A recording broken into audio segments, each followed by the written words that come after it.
Hello everyone. Nailed it. I nailed it this week. I did it. 3 o'clock? Done did it. Got the hello in. Got the music done. We're rolling. Camera's on. By camera I mean the ever-present void viewer. I don't know how that works. I don't know how y'all peer into the void like this, but here I am. Hello again, in case you missed it. It's me again. Back at it again with more of this crap. Hey, it's my book. Check it out. I wrote that. Me. That's my book right behind me there. And also my notes on the other side in fun highlighter colors. Yeah, this week we're taking a peek at chapters 18 and 19. Chapter 18 is a little bigger, but I didn't have a lot to change. My notes were kind of like broad changes, broad edits. And chapter 19 is pretty short, so hopefully we can just get through both and they'll both be done. And then next week we can tackle chapters 20 and 21. And then after that, we're all done part 2. Bye-bye part 2. See you later. We're going to dive into part 3. And part 3 is where things get tasty. Good. Part 3 is where things get less bad for the time being. Anyway. Anything? I feel like I should say something important before we get started.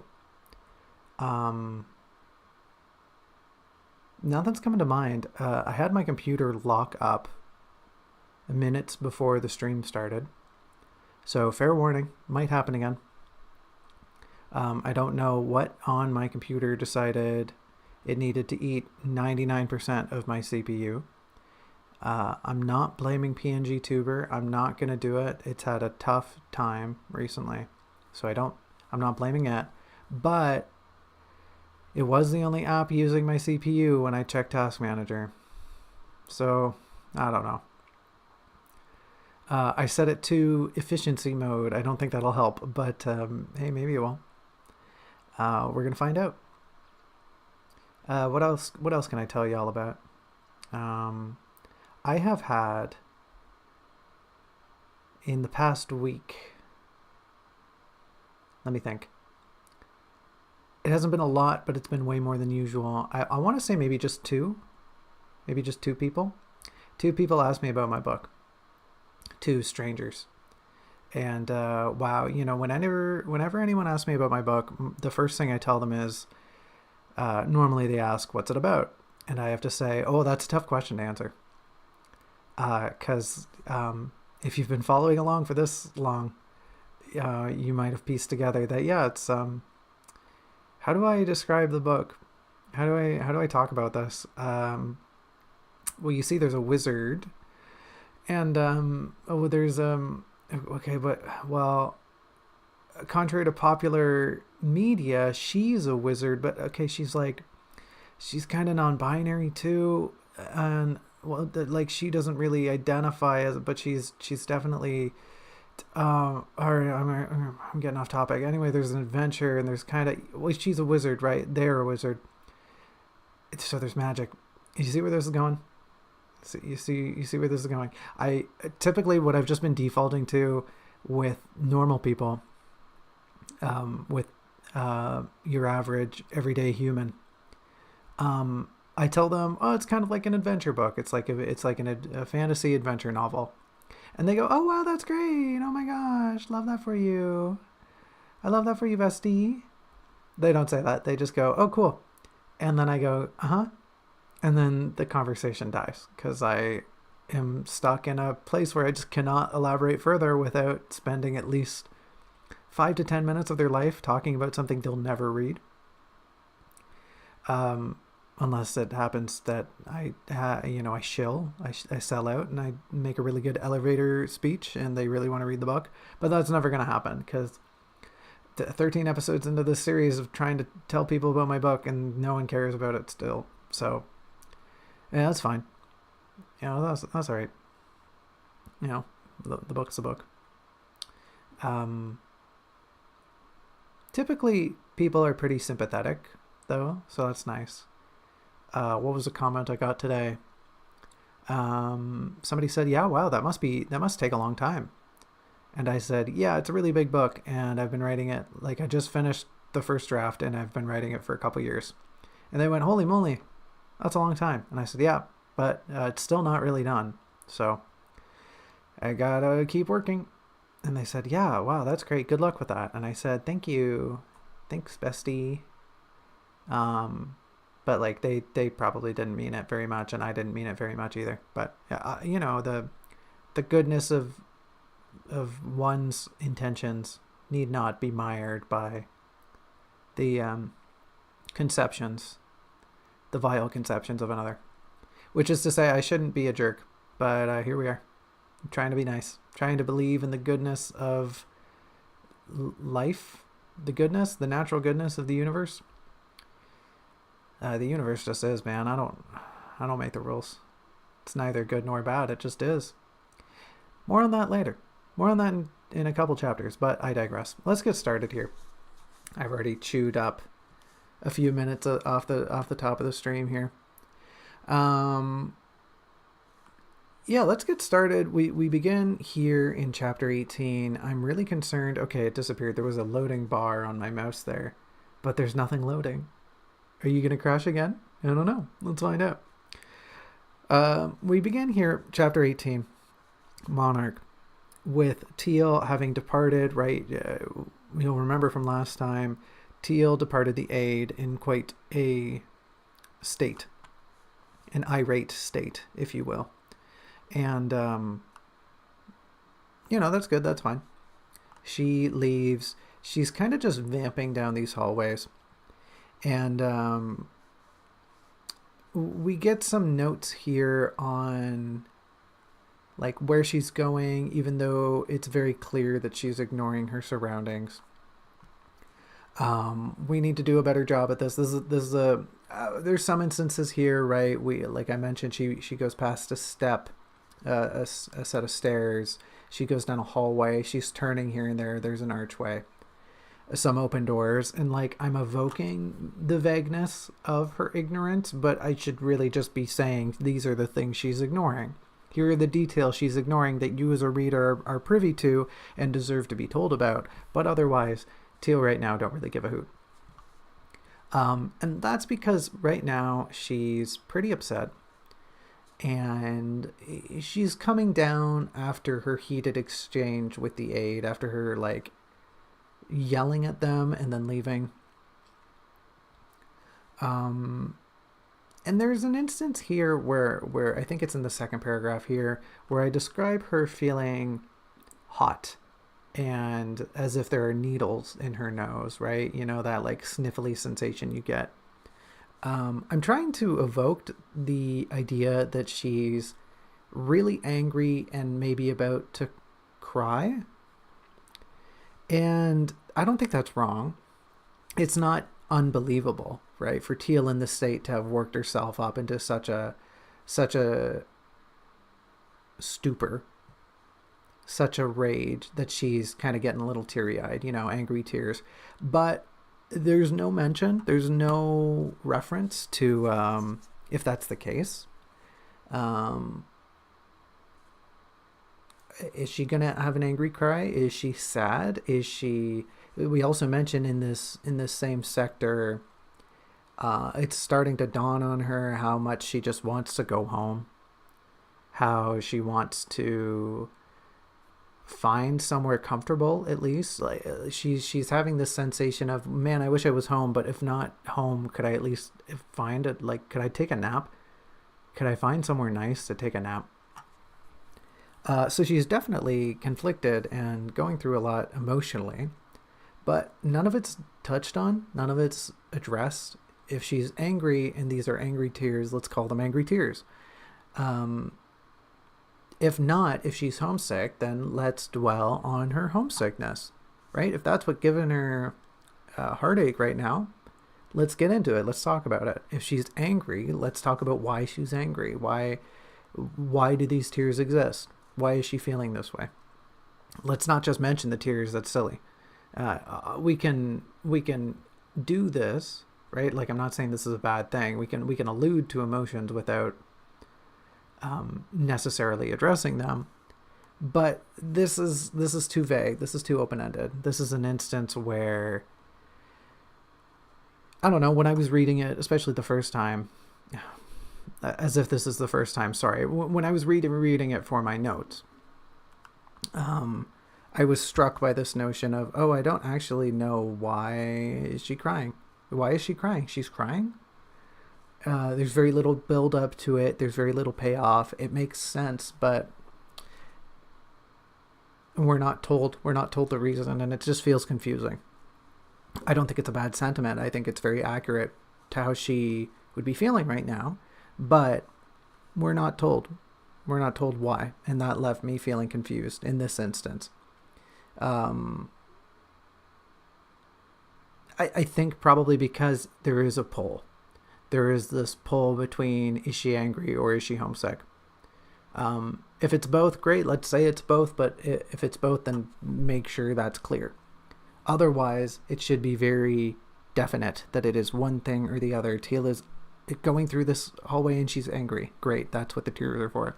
Teal is going through this hallway and she's home neck. That's when Nick gets home. I got nothing. Either she's going through this hallway and she's homesick and that's why she's crying, but one or the other, not both. And if it is both, then let's be clear and say that's the case. It's just kind of muddy right now. But she's going down this hall. She's having a bit of a moment. She comes to a set of doors that she just sort of stumbles through, and she finds herself outside. And there's some nice detailing here, and she's just kind of being forlorn. But she sees in the distance that there's this huge garden in the back of this castle. Very well might be the side. It might be any part of the castle. But she's exited the building, the main keep, and she's wandered into these very pristine grounds that is not on the side of the building where she came in from. I don't dislike any of the... A lot of this is going to be me saying, I don't dislike the wording. I don't dislike the descriptions, but So I'm going to apologize for that now. But I digress. The descriptions here are fine. We get told a little bit about the garden, about its composition. We're along with Teal here, how she's feeling, what she's doing. But there's no mention of the size of the garden. There is a little bit of a mention, later on we're told that Teal's looking out across the garden and she sees the trees in the back. She's mentioning how as one approaches the garden, the lower growth is towards where one would enter it. And as one goes further into the garden, it opens up and it becomes more of an arboretum in the back, towards the curtain wall. However, I think it's that point that is bothering me. The fact that she can perceive the curtain wall, the fact that this garden has a specific end. I think it would do a lot better to stay on theme if we were to describe the garden as seeming endless, as if it's stretched on forever, as if Teal peering into this garden can't even see the back wall. It just kind of keeps going. And it's just plants. It's just plants and plants and plants. And the qualities can stay the same, but just her impression of it, whether or not what she's seeing is true, if she can't perceive the back wall, if the garden really does just go on forever, whether or not that's true, that's not important. It should evoke that sensation in her that, oh, maybe this garden is endless. Maybe maybe I could just end up wandering through here forever. Maybe that's what people have done in the past. I don't know. Maybe that's where all the people who are supposed to be working here, maybe they're all lost in the garden. I don't know. Be it fog, be it the tree line, she can't see the wall. She can't see an end to this garden. Maybe she doesn't even see an exit. There are paths throughout this garden, but maybe she just, it's unclear. Where does it deposit? Where does it go? Where does this strange garden lead to? No, it's not really important in the long run, but we should get an eerie sense from it.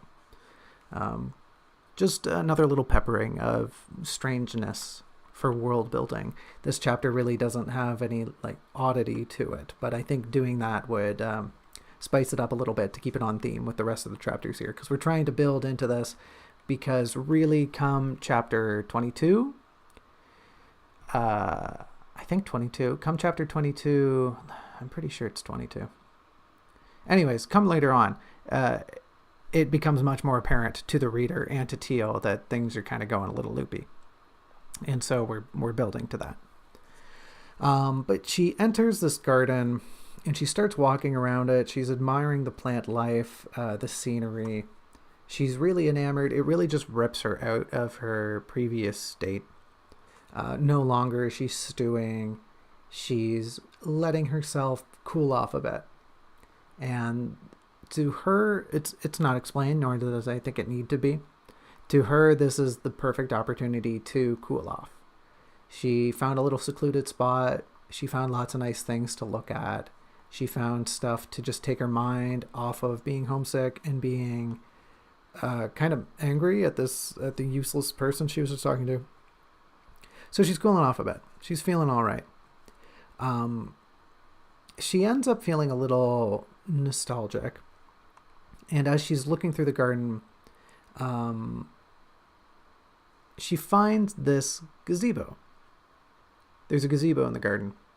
It's basically standing there as one of the only architectural landmarks. I almost said landscape. Not quite. The whole thing is a landscape, dum-dum. But she finds this landmark, and that's great. However, it needs to be reframed.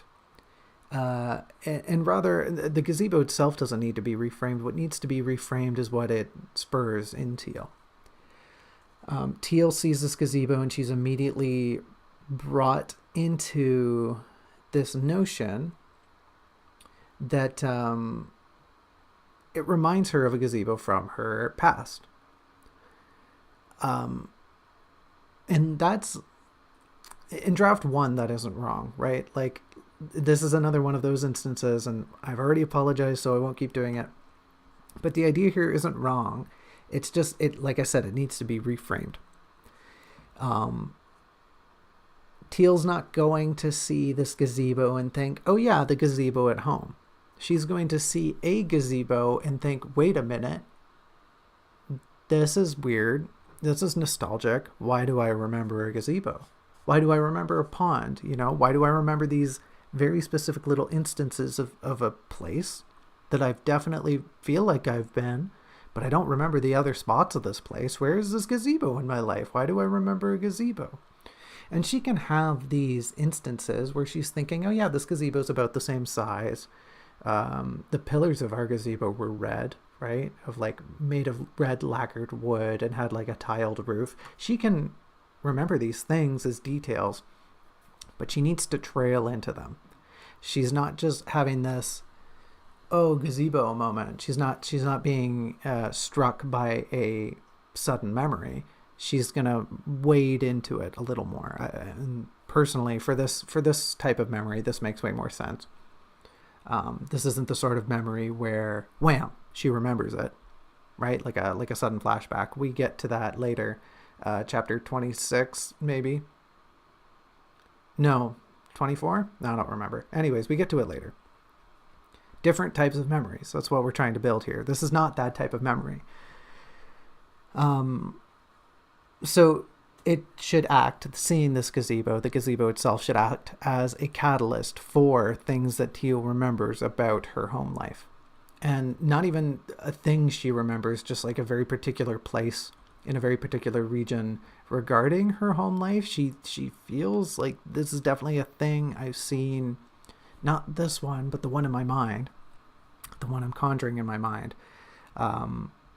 But we need to take these ideas here, break them up into fragments, and almost leave a little trail that leads to a little pile of the broken up ideas. It shouldn't be here as a cohesive mass. It should be something Teal stumbles into, something she wanders upon, something she thinks about maybe as she's approaching the gazebo. But the way it stands now, it's just too much of a point in the narrative. The gazebo, right, here's the gazebo memory. Teal just has it. Teal just remembers the gazebo and also her loved ones and also doing things. Unfortunately, there is sort of a nice heartfelt sentiment in here, and that's probably going to have to get snapped off. That's going to get pruned out of here too, unfortunately. But to build a more cohesive narrative here, especially keeping in tone with Draft 2 Teal's more potholed memory, we need to kind of shake this bit up a little bit. There's some instances here where Teal is expressing some Elvish because she's in the garden, she's wandering around, she approaches the gazebo, she's pretty awestruck. So she's having a look about. She's having a look about, and she's taking in the architecture. She's comparing it to what she remembers, and there's some bits in here that need to be redone in Elvish because she's clearly expressing them to herself very quietly. And that's fine. Those are just like me notes. But within the gazebo, Teal spies what she thinks is another statue. There's a figure with their back towards her, and she's pretty certain it's a statue. However, right now she has this sort of she's not.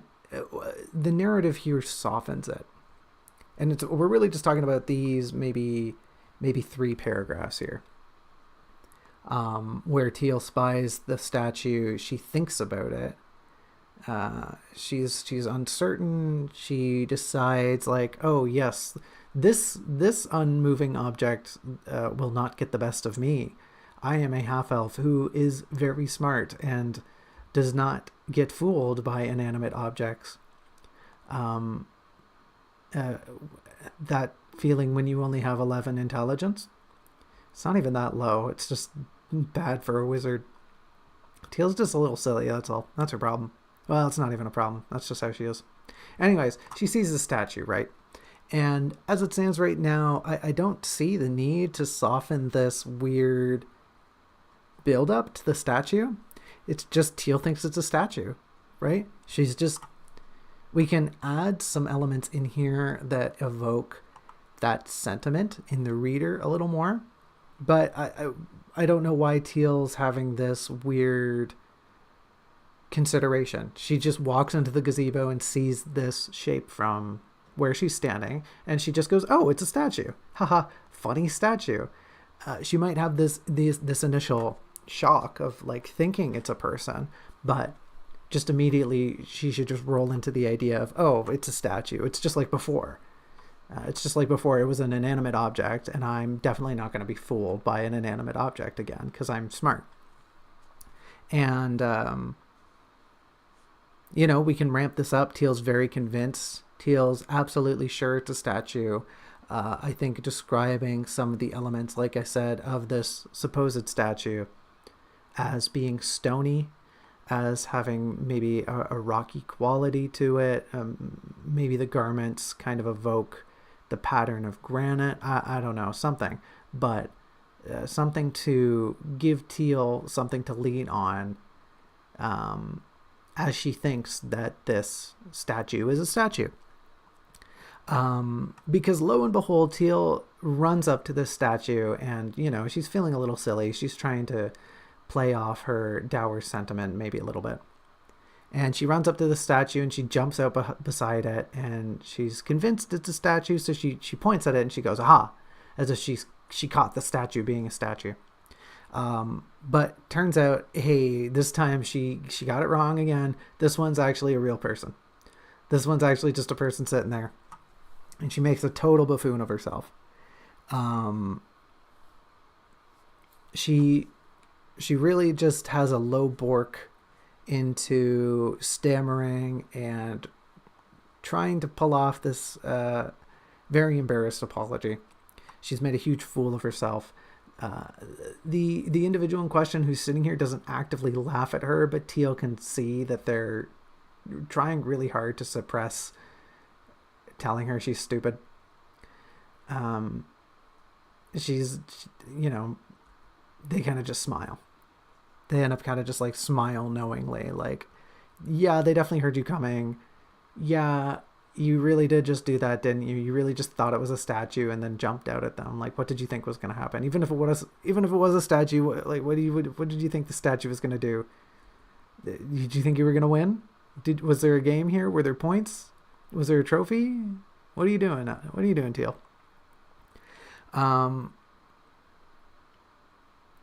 It turns out, right, this is a person. They've been sitting there. They kind of expressed to Teal, like, yeah, I come to this garden to think. They poke fun at her a little bit. Surprise, by the way, it's the monarch, if you couldn't guess by the title of this chapter. She finds the monarch.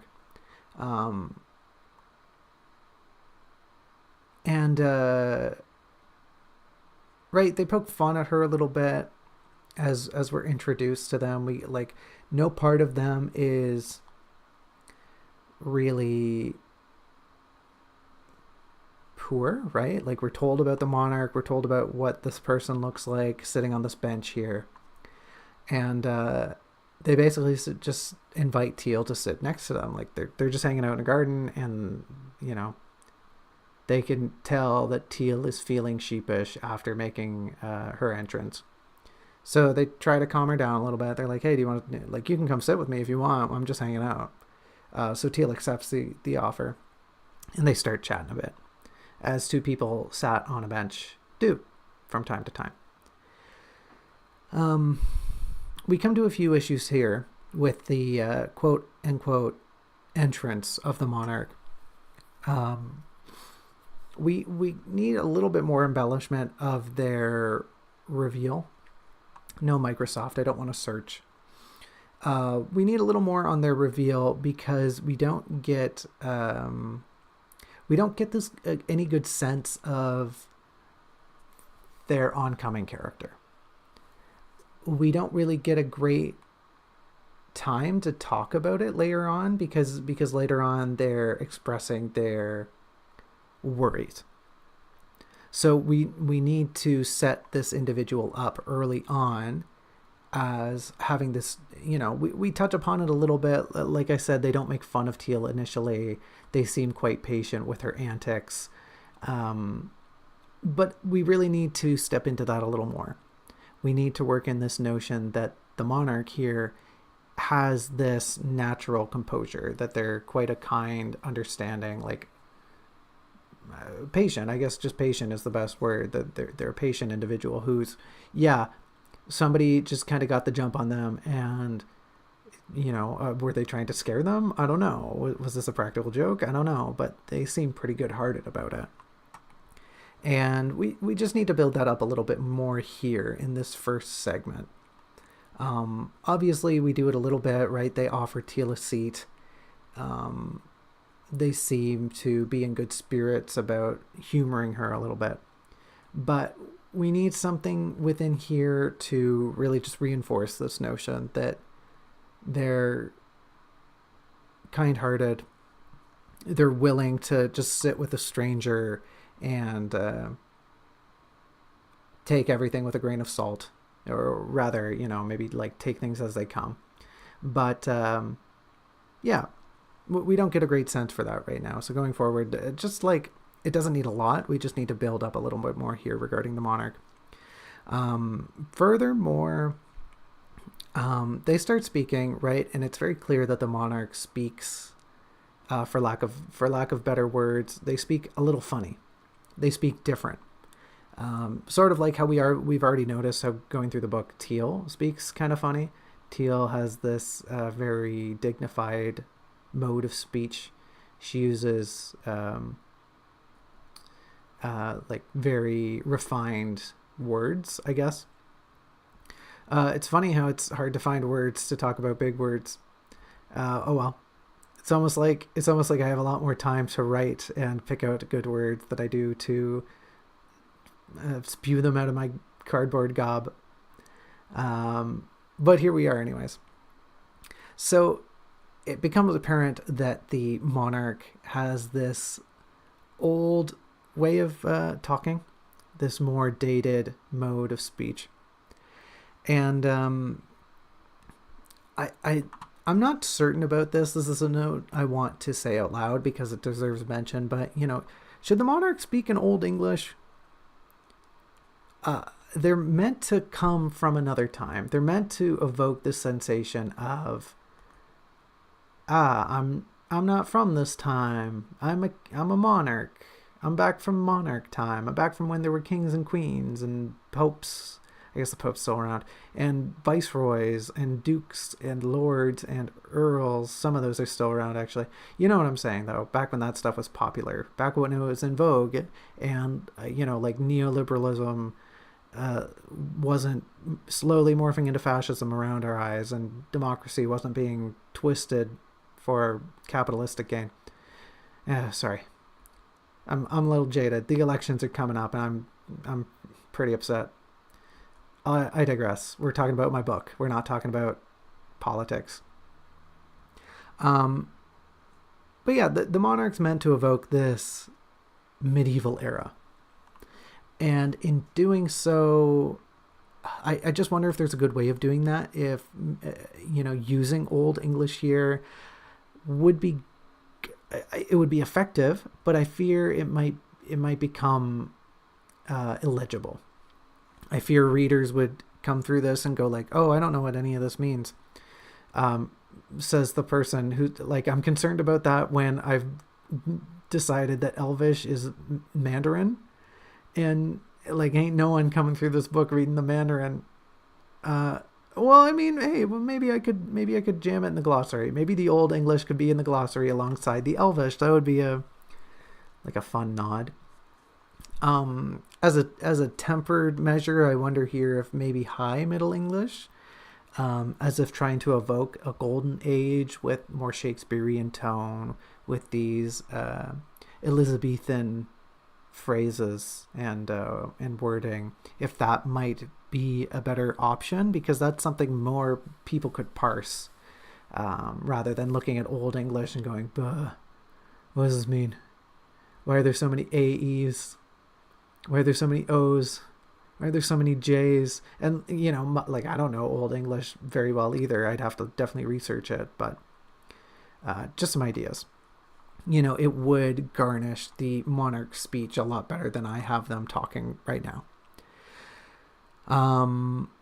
Additionally, on that same note, right, like if the monarch's speaking like this, then like the aide should speak in a similar manner. The aide might use language more diluted with modernity. They might know, because of their role as an advisor to the ruler, how the common person speaks, right? Like their grasp of common is a lot stronger than the monarch's, whereas the monarch is like clearly a noble. Clearly they've grown up with their highfalutin oldie English, but the aide exists in something of a middle ground. That or they speak similar. Because, right, if the aide is working at the castle here, if the aide is working directly with the ruler, then the aide must know and probably communicates in a similar manner. So, that's a little strange right now that I found. Clearly, definitely when we talk to the aide, yeah, like we're in the book too. When we meet the aide, we get the sense that they, too, speak differently from a lot of the other characters we've met.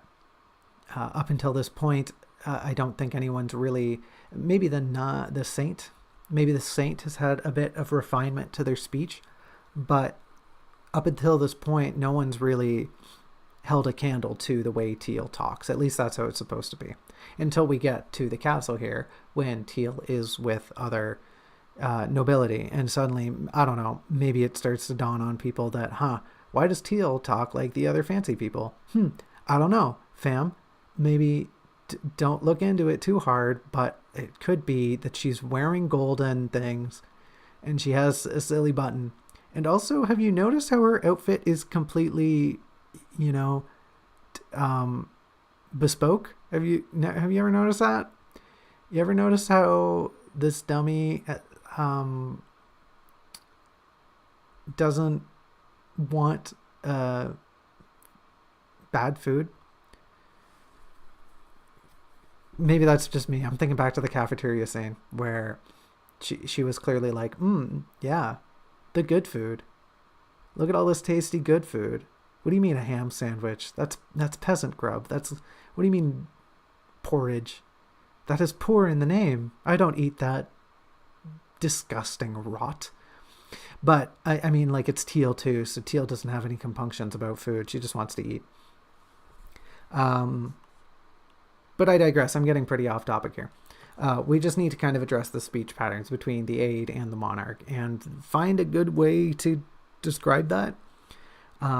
If they are going to speak weird high middle English, then it needs to be cohesive. If they're going to speak this bastardization I've created, then it needs to be consistent. But we need to fix something. That's basically all I'm saying here. Teal's sitting beside the monarch and she's kicking her feet. This just harkens back to another note I made during the episode with the bard, how she kicks her feet when she's sitting down. Just so that's a consistent thing. That's like a good little character quirk that she can do. When she sits, she kicks her little feet. And then, like, I'm even thinking later on in the story, she has a sit, but she's really tired and maybe she doesn't kick her feet. And then, it's like, oh, whew, dang, she's tired. And I don't think that'll come across very well in a written medium, but were there ever a visual aid to this story, I think that would come across a lot better.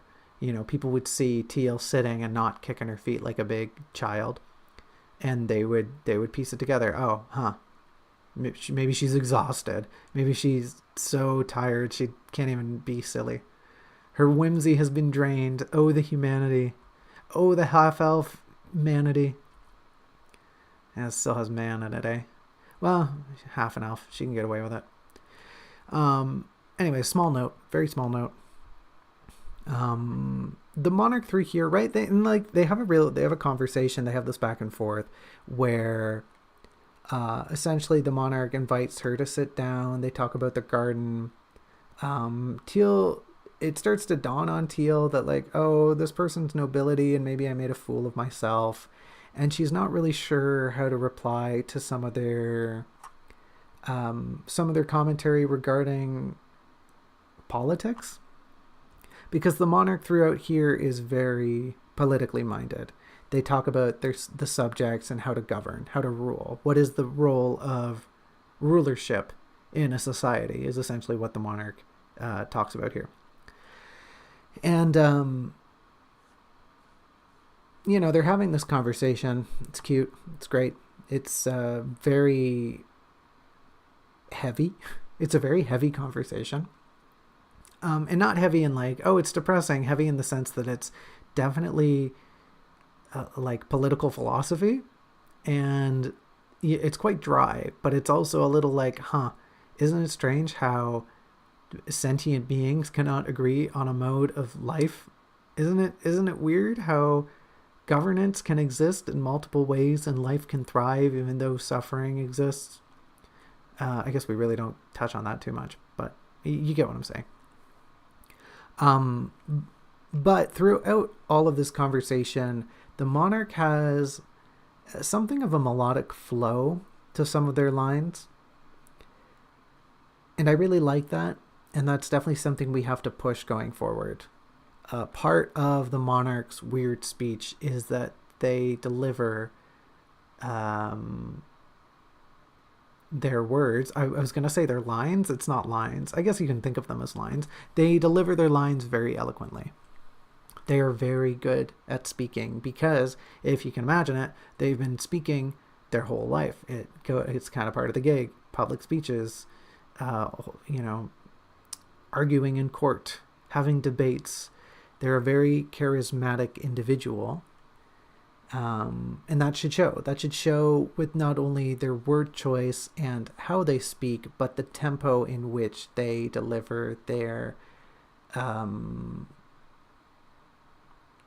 I was going to say providence. I'm like sometimes, I guess. How they deliver their words. Let's just say it like that. Let's just be simple. No need to overthink it. And that's all this point is. Hey, could the monarch maybe speak a little? Could we be a little more thoughtful about that going forward? Me in the future. Thank you. Let's do that. Let's reinforce that idea. Good job. Inversely, or maybe even ironically, despite me saying the monarch speaks melodically, there is a very strange flow to the conversation overall. The content itself isn't particularly poor, but a lot of this back and forth feels very stiff. There's a very stifling air to it. I don't know if it's because there's very little acting once they actually get into their back and forth here. It feels like maybe the monarch doesn't move at all, or maybe Teal is just kind of passive in her role as a listener here. But it kind of feels unnatural, which isn't good. It's not good to have an unnatural conversation because they're really here in this very personal moment having a tete-a-tete. And it doesn't feel right. Nothing about this feels right. It feels sticky. And if what we want is a good flow, then we can't have sticky. That kind of goes against what we were just talking about. There's undue friction where there need not be. Where what we crave is I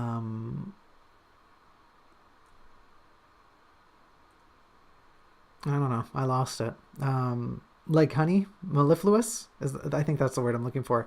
Where we want a mellifluous, effortless gliding from point A to B. There is not one here, and that's not good. But they're having this conversation. The monarch gets talking about political theory, and honestly, even before that, even before this part, we have this first section here where Teal's confiding in them a little bit. She's kind of tired, and she made a fool of herself. She can tell this person's nobility, so she's willing to confide in them a little bit, especially after what just happened with the last jerk. She basically admits, yeah, I'm pretty lost. She gets the sense that this person, of all people, should know this realm better than her. So she's pretty candid about it. Like, yeah, I'm pretty lost. I don't have any memories. And the monarch just dead asses just says, yeah, that happens to everyone. Everyone who comes here is like that. And she's like, oh, that's weird. How do you know that? Like, you're pulling my leg. And they just go, oh, well, that's what my subjects say. This is what I hear across the realm. And Teal goes, what? What do you mean the realm? What do you mean your subjects? And it finally dawns on her, oh, this is the person with the crown. This is the one calling the shots. This is the head honcho. This is the top banana. This is the big dog. This is the well, it's the monarch. I feel like there's another turn of phrase I'm missing in there. Anyways, whatever, it's the monarch. And she feels real embarrassed, and that's fun.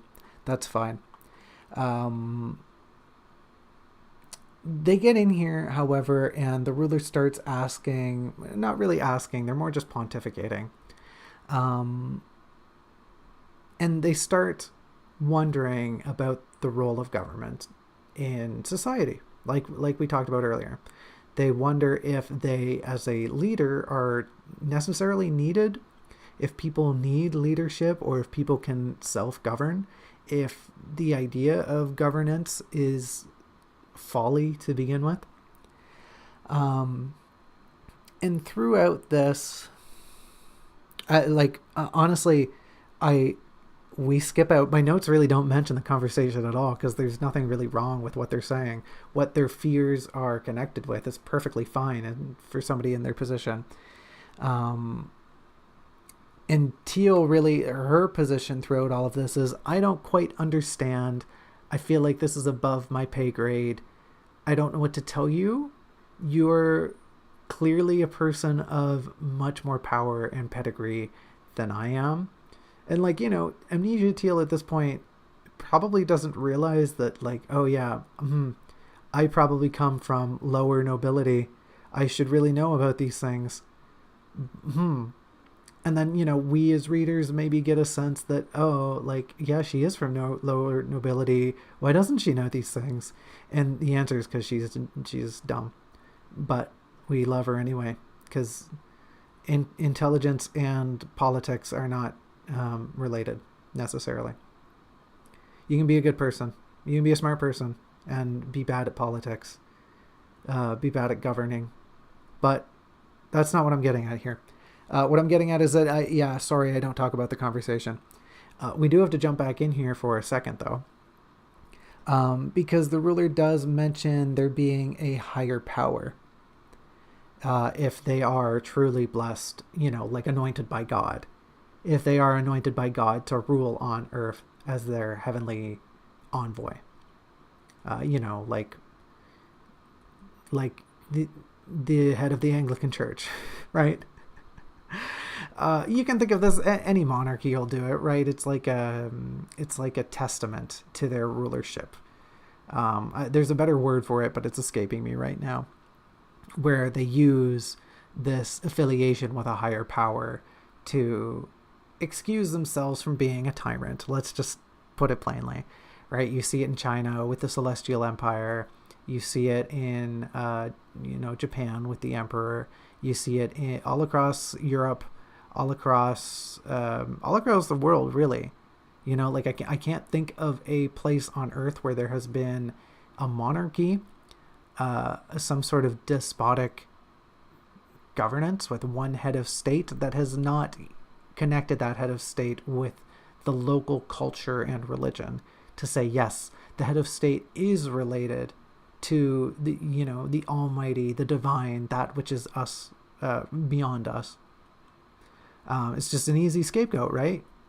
If people are scared of that which they don't know, then they're going to go, envoy, save us. You're the connection. Yes, lead us. You know better. You're part of the ethereal realm.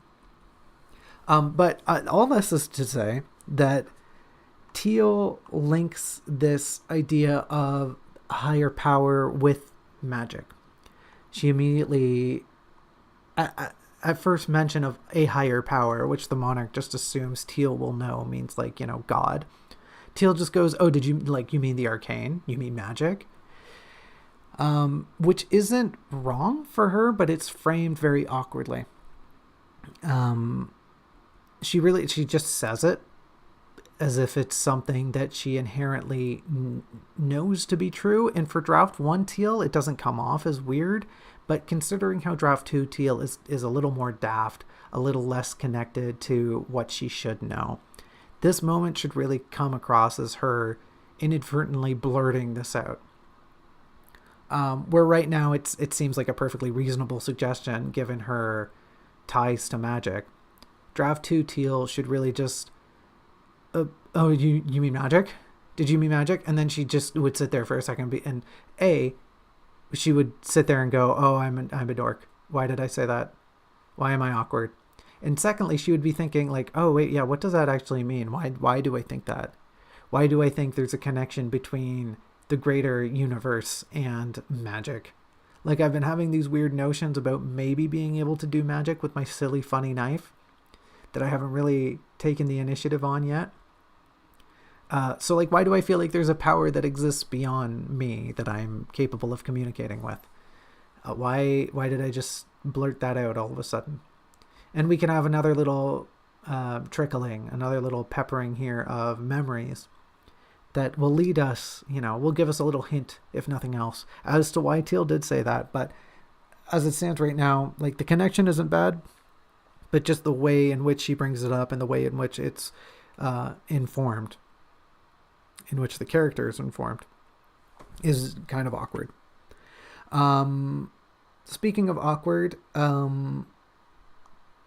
there's Teal's doesn't really know what to say to the monarch at all. She's very confused. She's very conflicted. She straight up is like, I don't know what to say to you. This is confusing realpolitik. I guess it's not even realpolitik. It's just local. How do you manipulate populations at large? Socioeconomics, I guess, maybe would be the better term for it. Realpolitik is large scale dealing with other societies. Yada yada yada. But yeah, Teal goes through this awkward, I'm trying to cheer you up. Don't be sad, Miss Mix Monarch. It's me, Teal. It's me, Teal the half elf, here to cheer you up. And the sentiment isn't bad. Teal wanting to cheer up this person who was just listening to her kind of vent. That's cool. That's in character. The presentation overall, though, is lacking. It just comes across as too forced, awkward, like I said. It's cute. It's a very cute sentiment. And Teal can be cute, and that's fine. But it lacks, much like we were saying, I guess we weren't really saying it. I just mentioned it. But it lacks a bit of eloquence. There's no grace to it. It really just comes out of the blue where Teal's like, oh, okay, well, yeah, I don't know what to say, but hey, at least we've got each other. At least we're not alone, right? And it just feels, once again, stiff. It feels sticky. There's weird friction here where there doesn't need to be. However, moving on from that, the monarch kind of feels, and maybe we can keep it stiff and awkward, but we can use that to transition into the monarch feeling as though they need to change the subject. If Teal does feel forced here, then we can use that as somebody else cluing in on it. They picked up on the fact that Teal is being awkward, that Teal definitely sounds like she doesn't know what to say. Because they do shift the topic very suddenly. Right now it's written to be as if they don't want to dwell on their emotions right now. They realize they're kind of being a downer. And that's fine. The monarch can feel that way, but yeah, we could use that. We could tie that into the previous point. But right now, what I'm trying to get at is the monarch turns to Teal and they go, "Oh yeah, wait, you were telling me you're lost. Is there any way I could help you? Like, you've listened to me vent. Now I'll do you a favor in return. Can I help you?" And Teal's pretty excited. She starts talking to them about how she's lost and how she's looking for this bell tower. But we don't ever get any acknowledgement as to why Teal has this assumption, as to why Teal feels like this individual would know about the bell tower. She's really just spewing out this stuff about the bell tower because, plot? Because she needs to. We can definitely come through here and give Teal a few lines, even just as she's talking to them, even just when they tell her she's the monarch, even just somewhere between that point and this point, we can have her think, oh, wait, this person probably knows a ton about everything that goes on around here. Maybe they know about the bell tower. And that's all we need to say. Just a couple lines that connect Teal between, they're a monarch. Wait a minute, they rule here. They should know the place. And maybe they know about the bell tower. That's all we got to say, but it needs to be said. Because right now, as it stands, Teal's just sitting here and goes, bell tower? You know anything about that bell tower person I'm talking to? I'm talking to you, so out of obligation to my contract, I have to ask you about the bell tower. Which is just silly. You know, Teal should have a reason to ask them, and that is the reason.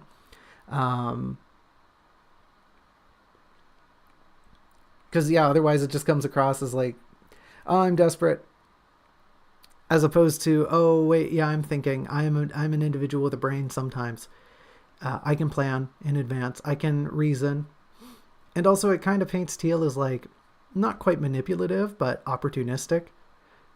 Of reading a situation and going, oh wait, I can use this to my advantage. Not that maybe that is why she ends up being nice to them. That part really isn't very Teal, but it could be. Maybe she's doing them a solid in hopes of getting them to talk about the bell tower. But I digress. We'll move on here. It's already nearly 4, and we've only covered the first chapter here. Chapter 19 is really small. Like, for all these notes, they're really minor changes. But once again, right? They get talking about the bell tower, and Teal does a really poor job talking about the bell tower she has in mind. She really doesn't offer any clear information. Not that she knows a ton of it, but she could describe the qualities of its tone, how it kind of haunts her, how it sounded very distant, how it sounded super far away, and yet she still heard it. How, there was a muddiness to it, almost like a forlorn quality, as if the note emitting from it was like a minor chord. But we don't get any of that. She's just like, oh, the bell tower, the one that's really far away. It's infrequent. It doesn't chime all the time. Like, she just uses the worst words possible. The worst words possible to describe this bell. We got to fix that. It's just clunky. It doesn't serve a good purpose here. Teal, at this moment, especially if she's kind of thought this through beforehand, she would have a good way to describe the bell tower she's thinking about. Even if at first the monarch doesn't really know, they don't put one and one together, she should have a serviceable form to communicate her ideas, rather than just being like, oh yeah, the one that's far away. That's definitely part of it, but come on, girl, give them something to work with. The monarch is pretty clueless, but they offer up some suggestions in the form of like, okay, well, I know it's definitely not around here because I haven't heard about what you're talking about, which gives Teal a direction without giving her a direction. And the monarch then suggests you should travel via train to the next city over. And Teal is just like, oh, what? Trains? Cities? What do you mean there's other cities? This is crazy. Her world, suddenly, the scale of her world, of the possibilities of where this bell tower could be, just explode outward. And they tell her a little bit about trains. There's like some awkward language in here regarding how the trains work. Having it vague is fine, but they should know what they're talking about. Like the monarch knows what trains are. They should try describing their function to Teal a little bit more. We can leave out a lot of the physical descriptions because later on there's some fun gaffes. There's some fun descriptions regarding trains that Teal's pretty clueless about, and she's like, there's one segment where she's thinking, where did they store all the horses? Where do they keep all the horses? Did they keep them inside the big cylinder in the front part? Like, surely there must be a bunch of horses that drag this thing along, right? That's like maybe griffins, maybe owl bears. How do you move it? How do you move this thing? But for now, right, there's a bunch of vagueness around the trains. That's got to be fixed. There's some awkward language in here that needs to be adjusted. Draft 2 issues. In this segment here, the monarch mentions the other city, right? Like the destination city, the city in the direction that they think Teal is talking about. And like, wouldn't the monarch know about the other city? Wouldn't they have a better name for it or something? Right now, they just kind of like say, go off in this direction. Take a train off in the other direction, in a direction you think you heard the bell tower from. They would probably have a pretty good idea of like, the train goes to the next city over. You can take a train to the next city over and try investigating there. That'll probably save you a bunch of time because clearly it's not around here. It's not anywhere nearby. So you should try the next city over. And they would have a name for it. Like, it doesn't have to have a proper noun. It doesn't have to be, like London or Paris or Tokyo or Beijing or Calcutta or Cairo or Istanbul or Moscow or Rio or what's the capital city? I think it's just Mexico City. Mexico City is the capital of Mexico, right? Or Ottawa. Or Botswana. Botswana is the country, isn't it? Oslo. There's another one, right? I'm running out of city names here. I'm running out of capital cities. But you get what I'm saying here, right? The monarch isn't being very forthcoming with their information, and that's silly. They would have names for this. They would be able to tell Teal where this train is going. Very simple fixes, very easy stuff to fix, so it should just be fixed. The ending throughout here is altogether fine. They leave very amicably. It's kind of hokey. It's a little sweet. I don't think that's bad, but I think just overall, once again, the second draft 2 issue in under 5 minutes, I think just it needs some tweaking. It needs some polish. I think that'll water down how overly sweet this segment is and bring it back into reality so that it has a better flow. And it feels more like a refined, cohesive ending to cap off this segment. Because otherwise it's just kind of like, okay, it's sweet. Okay, they're departing, yada, yada. We could just do better. Like, Teal deserves a better ending here. The monarch deserves a bit of a better ending because they're one of the nicer people that Teal meets. And I think altogether that would just cap off the chapter a lot better than this weird, super sweet segment. Not that I think anything they say is wrong, like it's all serviceable. It all makes sense too. It's just it's a little much. It's a little too much. But hey, that's chapter 18. We're just going to fly right into chapter 19. Because I'm ignoring Robin in chat and we've got to keep going. We've got to keep talking. Otherwise we'll be here all day and I got things to do. I gotta cook dinner. I gotta cook dinner tonight. So we gotta keep moving. We got no time to stop, I say, as I keep talking about not chapter 19. Chapter 19, Vandal. We immediately leave the castle. We follow Teal leaving the castle. We don't get a great description, and like it's fine. We don't need to. We just know Teal leaves where she was and she ends up back in the city. She got directions from the monarch before she left. We can have a little bit of hand waving here between chapters. It's fine.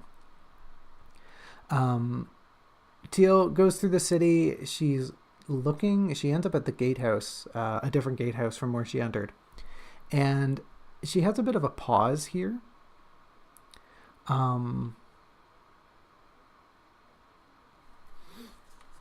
Is it before or after the gatehouse? That's what I'm trying to go to clarify.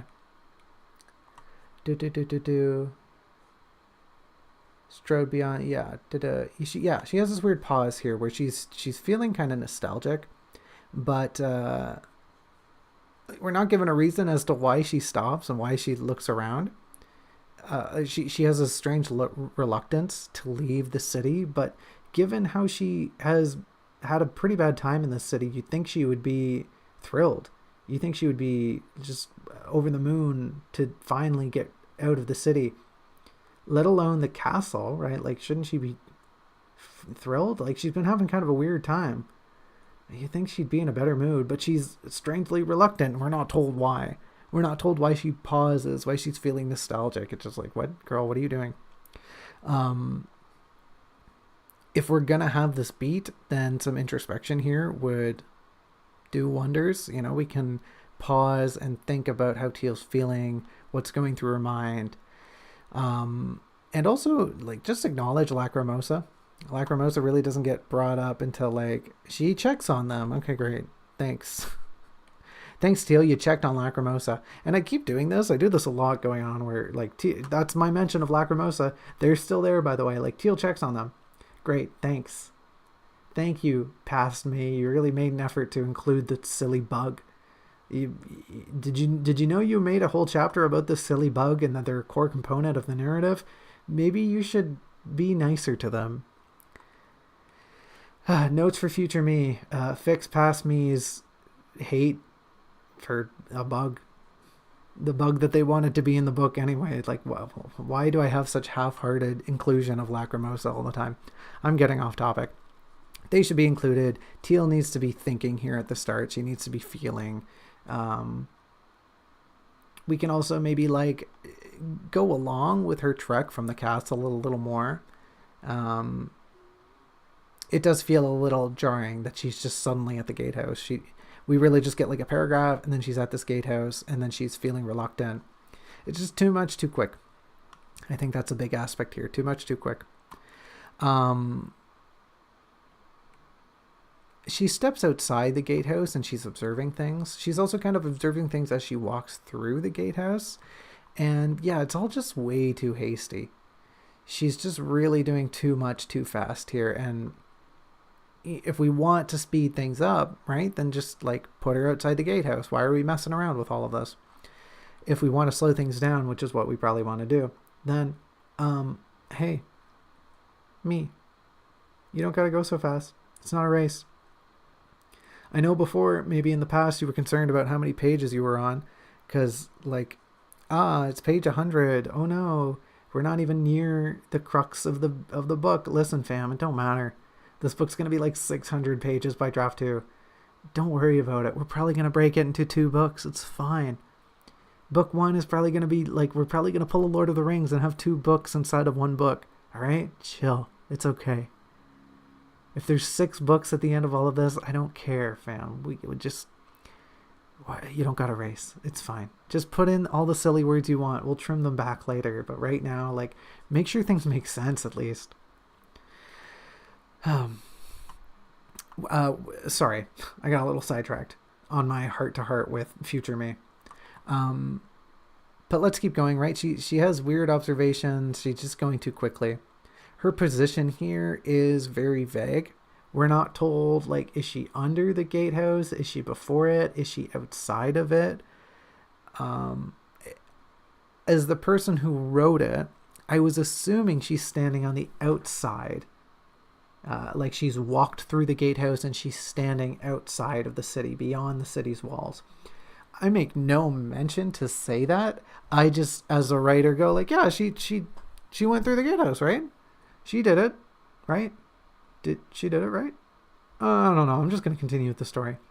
Now, that's not cool, right? We have no idea where Teal is because, and it's kind of important. It's kind of an important note that we understand where Teal is in space right now because a thing's about to happen that, involves the next person she's going to meet, and her position in space is relative to that whole interaction. Otherwise, like, if you don't know where Teal is, if you think she's still in the city, if you think she's within the gatehouse itself, like within the archway, then none of this next segment, none of it makes any sense, which is dumb. Like, it takes a line to be like, yeah, she's outside the city. She walked through the gatehouse and looked beyond the perimeter of the city right there. One sentence. I did it. You're welcome. She does. Does she? She really doesn't. But to service the discussion, she exits the city and she is on the opposite end of the gatehouse, where she sees in the distance the train station. However, she sees the train station and then she notes the tracks. It should be the other way around, right? She should be noticing weird, subtle things that are closer by, such as the tracks, which are probably wigging her out a little bit, right? Like, oh, why are there metal things in the ground? That's strange. Where do they lead? Oh, they lead to a building in the distance. I don't know why I did it the other way around. Why does she see the station and then the tracks? I guess the station was like the building in the distance, but the tracks would lead her eyes to the building. And even if they don't, it's much more narratively cohesive to describe it like that. It makes way more sense to a reader to be led along tracks and then, where'd the tracks lead? The train station. Yay. Yippee. Yay, you did it. You found the train station. I don't know why I'm trying to run a kids show here all of a sudden. Pardon me. I'm probably doing it for the bit for the recording, but I digress. We got to fix this. Even her observations in total are kind of weird. Why does she know, why is she able to pick up so many details about the train station and the tracks? These things are very distant from the city. This is like on the outskirts of the city. She's not picking up on all these crazy details from this distance. She can probably see the general shape of the train station. More on that later. But she can see it from here, and she can see there are tracks, and maybe she sees there's a train in the yard. Great. Super. Love that. But what I don't love is this right now. I don't love what's going on here. Let's keep moving, though. Teal's standing here at the outside of the gatehouse, and how do I want to describe this? I guess it really doesn't matter. Right now, as it is, she's standing here and she gets hit by a piece of falling debris. She sort of notices something's amiss at first, and she looks up to see what's, there's dust falling. She looks up to see what's going on, and bonk, she gets hit by a piece of mortar or what have you that, has descended from the construction work up above. First and foremost, Teal's wearing a very big hat. Teal's hat is really big, so she wouldn't just, dust wouldn't just be falling on her shoulder. It wouldn't just be falling somewhere nearby. It would have to be very explicitly described as beyond the brim of her hat. Or, as I have written here, she would hear and kind of feel the sensation of little bits of debris falling onto the brim of her cap. Probably bowing it inward maybe a little bit, or if nothing else, just like tap, tap, tap, tap, tap, and then rolling off of her hat. And that would kind of, cause her to notice, oh, there's something falling from up above. And then being the silly goober that she is, yeah, she's going to look up. She's going to look up at this falling stuff. I don't know, maybe she thinks it's snow. And she's going to get hit on the face, right? Like the crux of the issue here, the thing that happens doesn't have to change, but we have to consider that Teal is wearing a big hat, and the events leading up to why she gets hit in the face are going to have to be altered. Ironically, the note itself that Teal is hit in the face needs to be more impactful. It really, as it stands right now, she gets hit in the face and she goes, youch. and then somebody goes, whoops, the person she's going to talk to goes, whoops, right? This hurts. Have you ever gotten hit in the face with anything? It hurts. It hurts a lot, right? Like, why is this not a thing? She should be in pain. She should, be exclaiming and, maybe not crying, but she should bend over, clasp at her nose, anything, wince when she gets bonked on the face by a hunk of mortar, right? Like, we even say later on that she gets cut. She gets a cut on her face on the bridge of her nose. She gets this dent from this falling rock, and she's bleeding, right? That'd hurt. She's gonna be in pain. So why it's not mentioned here? She's like, we kind of get the echoes of pain where she's like angry and she's pinching her nose, but she immediately is just like, as soon as they start talking, Teal's just like, what injury? What happened? What happened? I'm gonna have to include that clip in the video now. I wonder if Disney will let me get away with that. Probably not. Let's see here. Let's keep going, right? The vandal, aside from her pain, moving forward, it turns out that the person working up above is the quote unquote the vandal. It's just the mason. They're tearing down the wall they had spent so long building. But they kind of just swoop in, and that's honestly fine. We need to have a beat here for Teal to react, to be in pain, but for the vandal to just descend from up on high and be very lackadaisical about it, just whoops, is totally fine. That's very in character for them. But like I said, we need to give Teal time to be in pain. Whereas right now it's just like, oh yeah, like what boulder that just hit me in the face? I don't even know what you're talking about.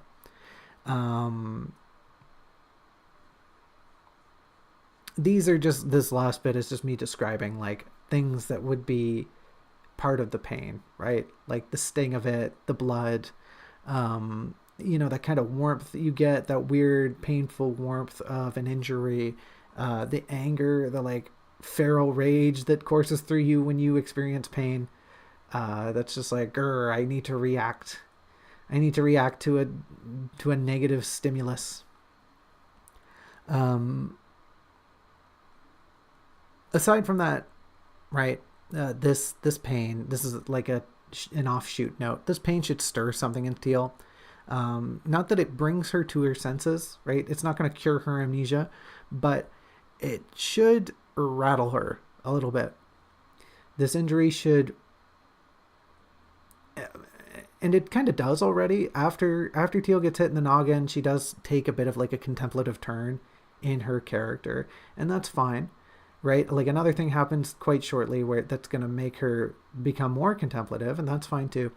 But she should feel a little stunned after all of this. She should feel as though something inside of her is, has been put back into place. Little notes, right? Like maybe she's all of a sudden like, oh yeah, wait, like, didn't I, like, oh yeah, I had a family. We lived on an estate. Where did we live on an estate? Oh yeah, I went to school, didn't I? I went to school at some weird academy, right? Just like little notions should start fluttering back to her, but absolutely the wires within her head are still disconnected. It can just be a little beat that like, okay, maybe some clarity is coming back to Teal, but she's still rather clueless. We can use this as an event that gets her up to speed. To an extent. To a very minor extent. Teal's pretty angry with the vandal, with the mason through here, and that's totally reasonable. The mason just reacting with very nonplussed demeanor of just like looking at Teal and going, well, your face is fine, you're kind of bleeding a bit, that ain't nothing, is pretty in character for them too. They should, however, we need to, and this is a very minor note for something that becomes something major later on, where the mason should offer Teal a rag as a bandage. And this ties in with what I was just saying. Teal is just immediately like, ugh, no thanks, I have my own handkerchief. And when she reaches inside of her cloak to grab it from her vest, she she realizes, wait a minute, how the heck do I remember I have a handkerchief? I have not thought about this once since right now. How did I know it was in there? How did I was already reaching for it instinctively.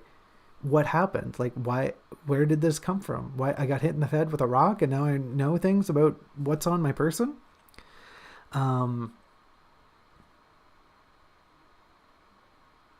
Yeah. Yeah, I said both notes in one sentence, in one little beat there. My bad. But yeah, Teal should have this handkerchief, and she needs to apply it to her wound. She's not really dressing the wound, but she is cleaning up the blood a little bit. She's pressing it against the bridge of her nose intermittently, just to kind of sop up the blood. Not that it here now is an important beat, but going forward, this becomes a significant, what's that called? Like a symbol. It becomes symbolic. Yeah, that's it. And we need that. So I got to put it here. It needs to be here. So, hey, future me, hello. Don't forget. Don't forget to put that here. Otherwise, I'll come get you. I'll come into the past and I ain't gonna get you. You know I ain't gonna get you. I'm lazy. Let's see here. They have a bit of a conversation, right, regarding the mason and why they're tearing down the wall. And it feels a little rushed. It is fine. What they're saying totally makes sense, and Teal's reactions to it are fine. She does seem somewhat blank, though, as if she's just a little typecast. Like I think it ultimately works, though, because she doesn't have the time nor the wherewithal, nor is she in the right mental state to be arguing with the mason about, like, hey, maybe you shouldn't destroy your own work even though you think poorly of it, even though you're kind of just working for like no one's betterment, even though you're just working because it's work. She has all these weird, funny ideas, and like none of them come to a head. And like, I don't know, that's kind of fine. She's just sort of out of it right now, and that kind of comes across with her inability to act in this moment. But we need to kind of give it some reason. Either she's passive because she's feeling dizzy, or, you know, some other reason, or she should just be more active in this conversation. She ultimately thinks dismantling the wall is a foolish sentiment, but she doesn't really get the chance to say so here. She doesn't get the chance to describe her feelings and why she's passionate that, no, you should not be destroying this. It has cultural value. Even though you built it for terrible reasons, this is a grand construction. This is who you are, and you're just going to get rid of it? Like, how can you do something that flippant? How dare you? And she doesn't get into any of that. So, right, we either need to not describe that and just say, like, oh yeah, Teal's kind of feeling dizzy, she's feeling wonky, that's why she's not putting up much of a fuss here. Or she just needs to be more active. And if she is more active, we need to describe what it is she's feeling and what she says and yada yada yada. That being said, the mason being here and not really giving Teal a chance to react is just a perfectly good way to shut her down. It's a very apt description. Like, it works well with their character. They always want to be working, and for them to just be like, nope, I gotta go, I gotta get back to work, I gotta go do the things, is one of the few instances where Teal is not the one who's suddenly leaving, and it feels like a bit of payback. I don't know if it comes across that way, but in a narrative sense, Teal is getting what she deserves. Teal has been leaving all of these people very suddenly, bar the monarch.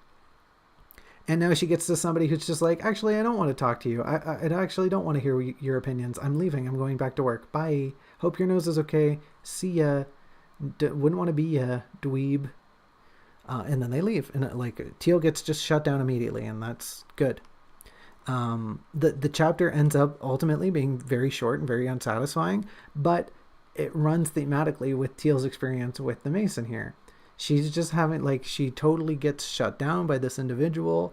This chapter is all of 3 pages. She doesn't get any good closure And then she just has to move on to what she's doing next because I got no other choices. I guess I'll go do what I was doing. Like, this guy's kind of hopeless and I don't have any chance to dissuade them because they just left.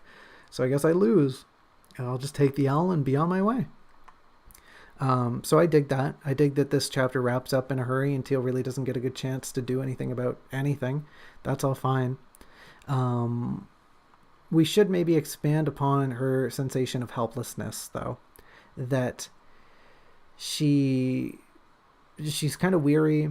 She doesn't really know what to expect going forward. She feels like she's at the mercy of the universe, I guess, for lack of a better term. She doesn't really know what these trains have in store for her. She doesn't know where the next leg of her journey is taking her. She's really just headed out in this direction because somebody recommended it to her. And that's going to build some good foreshadowing going forward. The fact that we're dipping our toes into the Teal is hopeless pool right over here. And it also just... I don't know, it kind of melds with the idea that the chapter is one that's short and bittersweet and not very satisfying.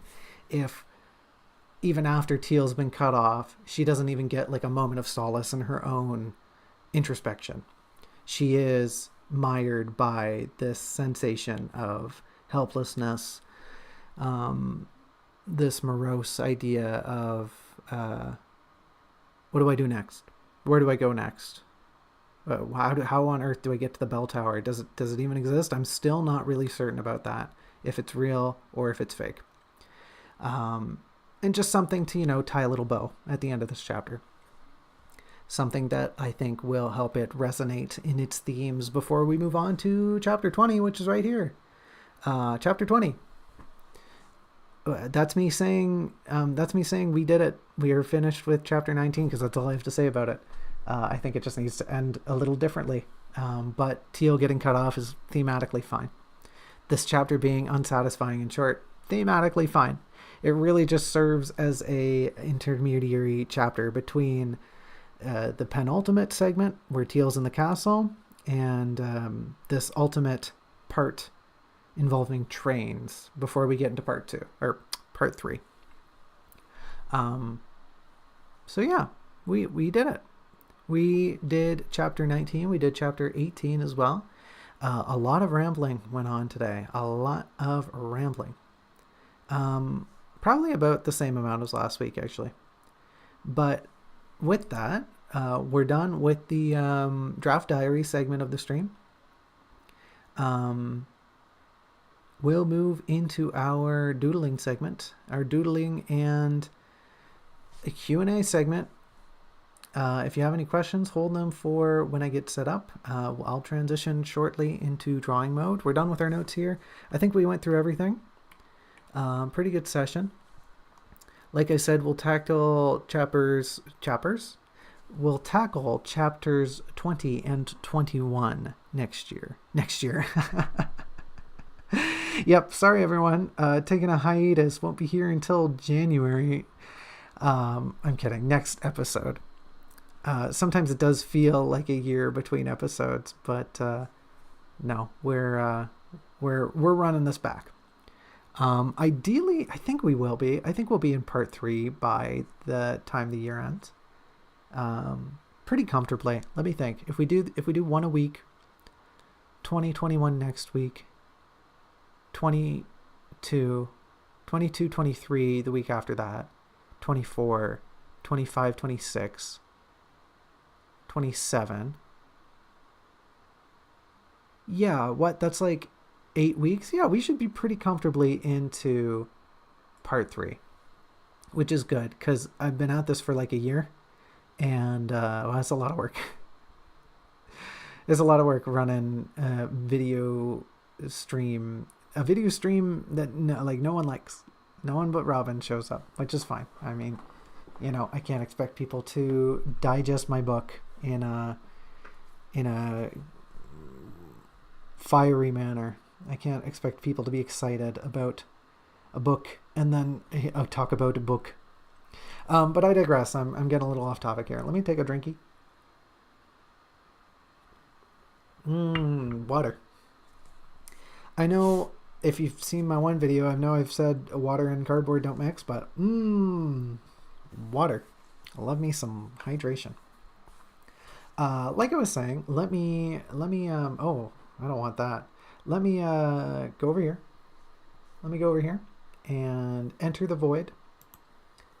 Hello, it's me in the void. As one does in the void. Let me close all these applications over here.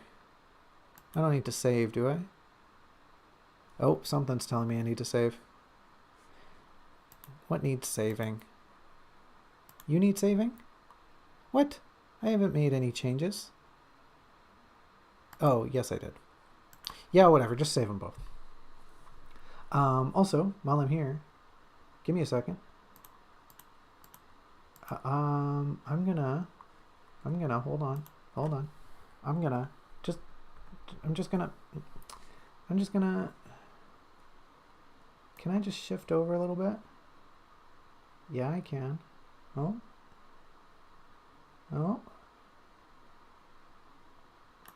There we go. Ah, you see some of the vase. Darn.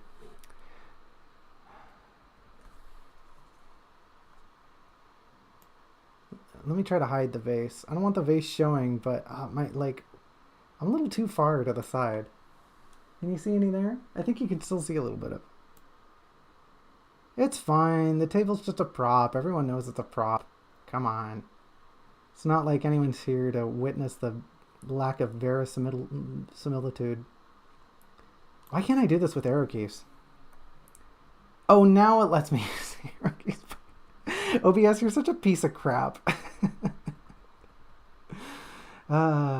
Okay, there we go. I think that I guarantee you I have not moved it at all, but let's see. Yeah, still kind of off the edge. Whatever.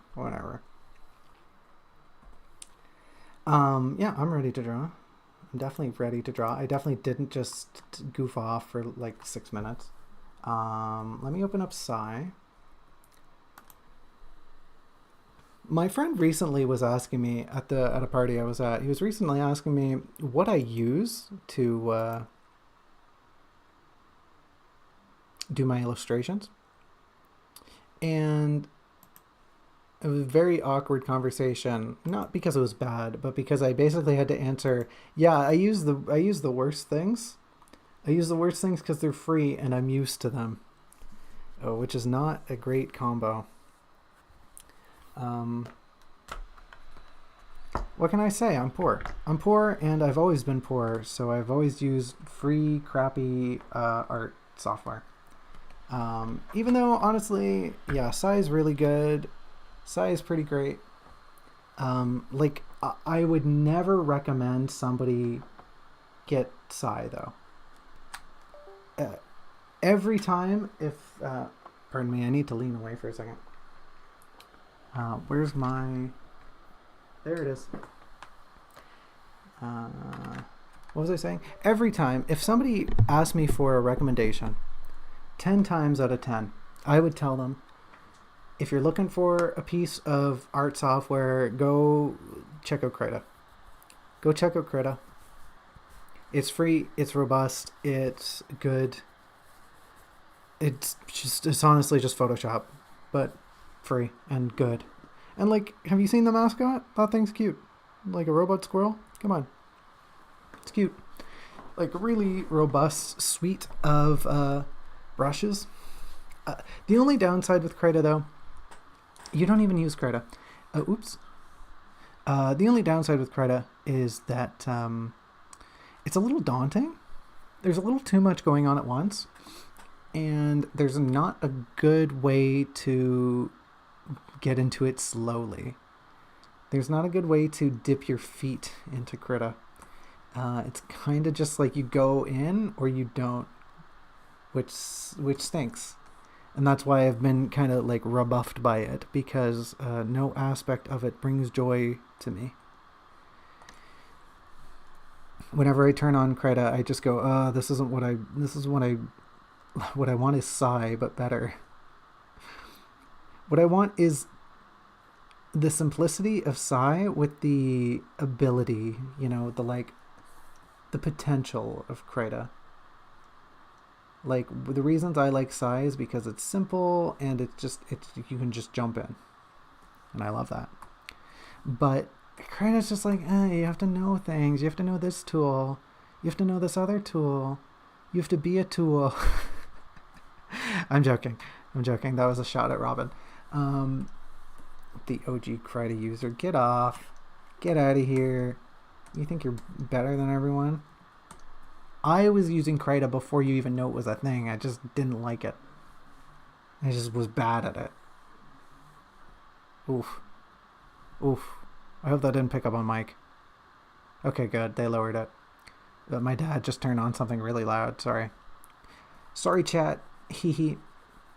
Yeah, we're gonna just work on this thumbnail a little bit. This is the part of the stream. Where you can ask questions. Please ping me. I will answer them. I will try to anyway. If you don't have any questions, that's fine. I'm just gonna draw. We're just gonna draw for like half an hour, and then I'm gonna go cook some dinner. I might not actually. It might be pretty early, but I might get started. I might like put on the rice. For those who are wondering, having fish for dinner, and broccoli, my favorite. Broccoli. Also some rice and maybe, I already said rice, didn't I? Some peas. Oh, and some boiled eggs. Yeah, I think. I hope. Maybe just a fried egg? I don't know. Boiled eggs sound nice. Don't know why we always have boiled eggs with our fish, but kind of a cute thing. Anyways, I digress. Gonna get some shading elements in here just to add a bit of depth to things. Here's the funny thing, right? Here's the rub.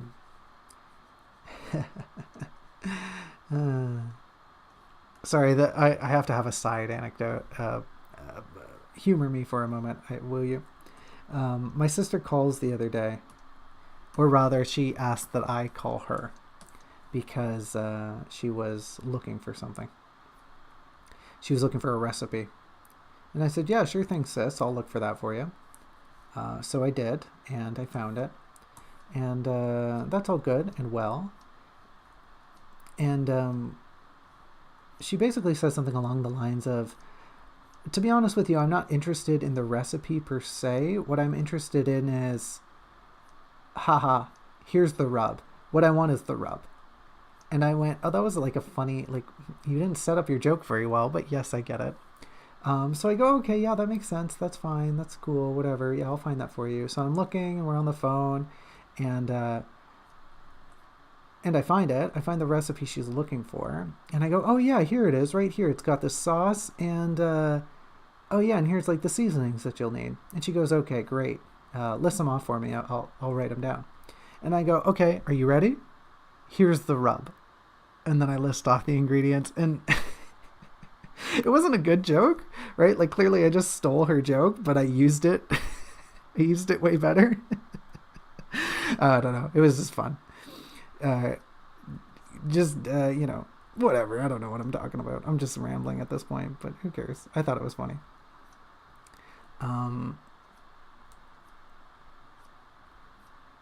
But for real, I forget what I was saying. Something about Splatfest, maybe? Splatfest was pretty bad. What was I talking about? For real though, like the ATT goes so hard sometimes. Is Splatoon related? I got nothing. I don't know. Robin, if you remember what I was talking about, let me know.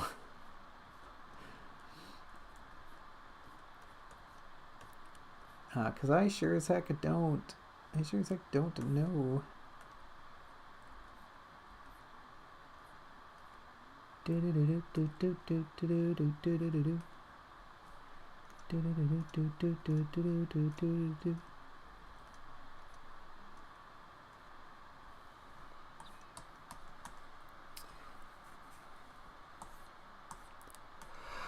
Oh, man. Oh, yeah, that's on a different layer. Okay. Which one? Not that one. This one? Yeah, it's on this one. Okay.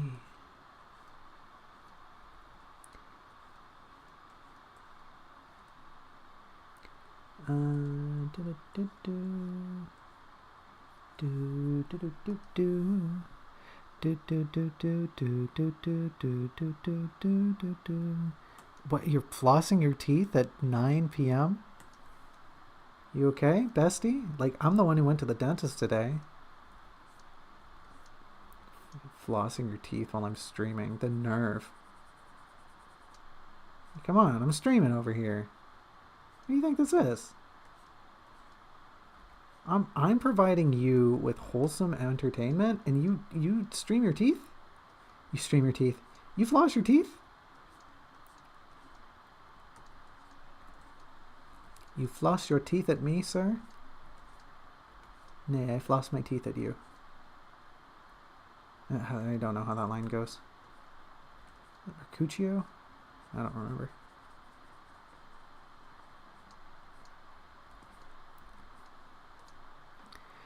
Do do do do do do do do do do do do do do do do do. Do do do do do do do do do do do. Do do do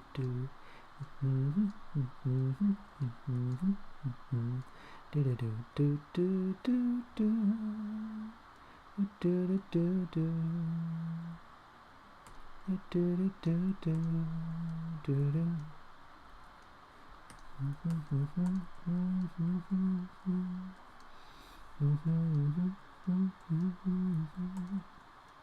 Here's something weird. I've been thinking about it lately. Not in like a, deep philosophical way. Something weird my friend said to me. I recently discovered humming is, I think I mentioned this to Robin a few days ago. Humming has been documented as a related, not an ailment, a sign of ADD. Maybe even like autism. I'm not actually sure. I don't remember. But there's a link between humming and ADD as like a stimming response. It's oops, wrong layer again. Good thing I'm locked. And whatever. I hum all the time. That tracks. I feel like maybe I've even said this on stream. But I mentioned this to a friend. And my friend goes, "Oh, that's weird, but I guess I understand." And they're very candidly, they go, "But that's okay, because I hate humming." And I said, "Excuse me? How do you hate humming?" And they just go, "Oh, I just kind of I don't like how it feels." And I went, "Okay.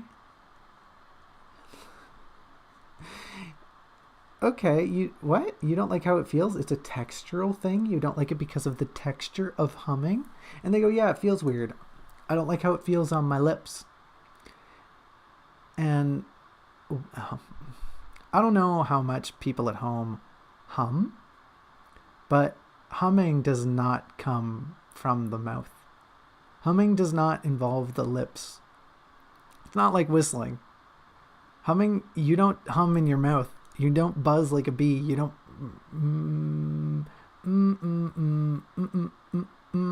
I mean, I guess you could. Like, I'm doing it right now, and it does suck. It does feel weird on my lips. I get it. But that's not how you hum. That's not how you emit music, my friend. It comes from the throat. Like all good things, it comes from the throat. I don't think that sexual innuendo will read, but that's what I was going for. Come on, I'm allowed. It's my stream. I can make a dirty joke if I want to. Somebody has to. I don't hear you making a dirty joke, Robin. How am I going to get viewers if I don't make funny, dirty jokes? Huh? People don't come here for wholesome content. They show up for Splatoon Splatfest streams, apparently. Yeah, reserved. Sure thing, pal.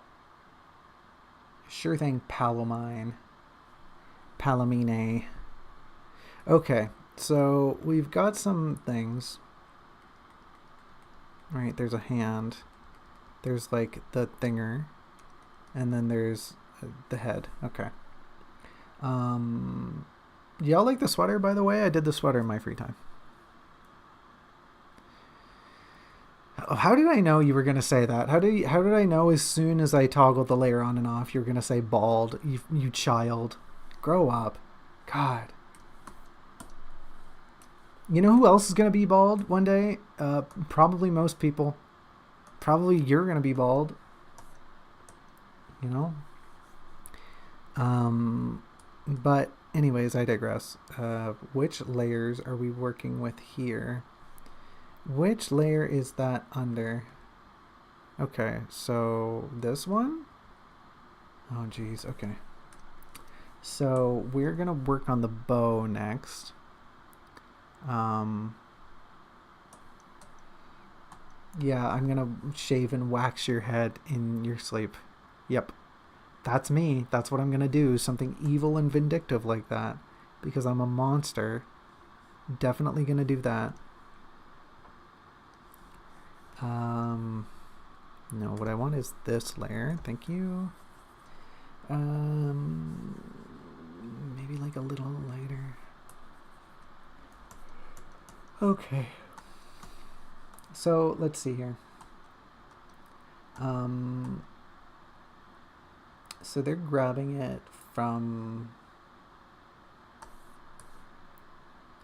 Jeez, how does this weapon work? It's so stupid. Well, they're holding it with their left, right? They're shooting left-handed. No, that's right-handed. Yeah. They're shooting right-handed. So that must mean that the outside is that way. Yeah. Okay. So this part, it's not showing up. Whatever, you can see my cursor. This part is on the outside. So that means that... Oh man, and I've got to adjust some of this too. Yeah, I think I might even have to fix the hand. Hold on, let me try to do this. Because there's a little middle bit. There's a little middle bit that doesn't look the worst. Still looks pretty bad. Let me clean it up.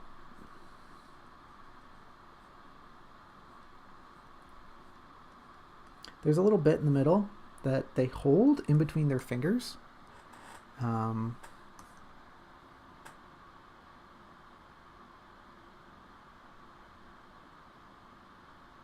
You got to do what you got to do. I shoot left. It's more comfortable. You just got to, whatever works. Right, yeah, there's this middle bit. There's this middle bit. There's this middle bit. And they like hold around it. It's very awkward.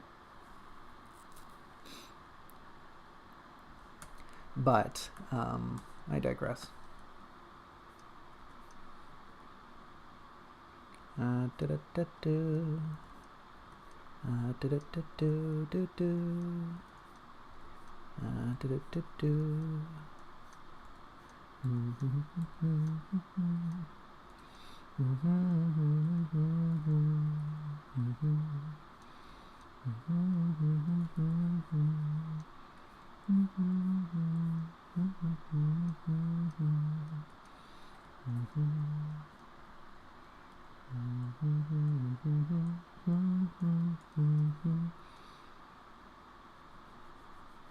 Oh, I remembered what I was going to say earlier.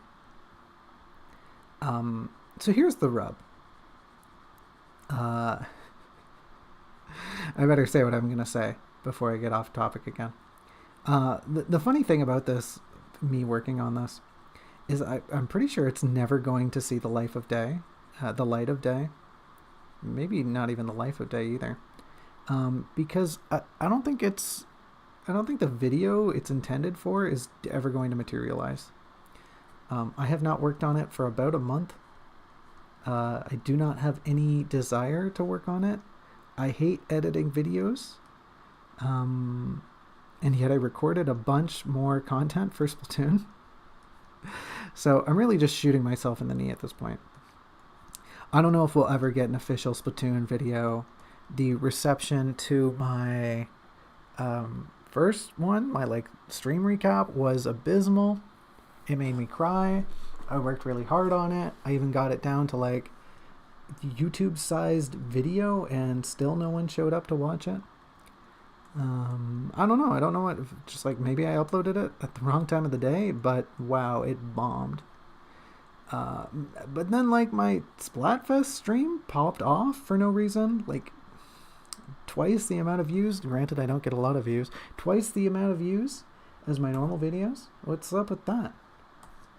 What gives?